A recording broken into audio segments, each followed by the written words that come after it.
Представьтесь, пожалуйста. Катя. Катенька. Катенька, вы там опять метель.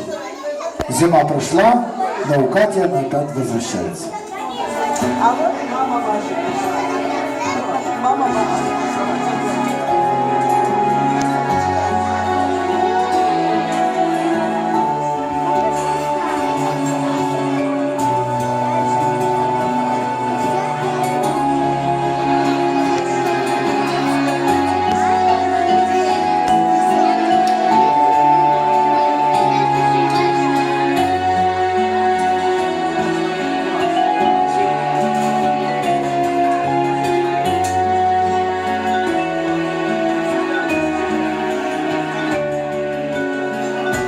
За тобой не закрывая дверь.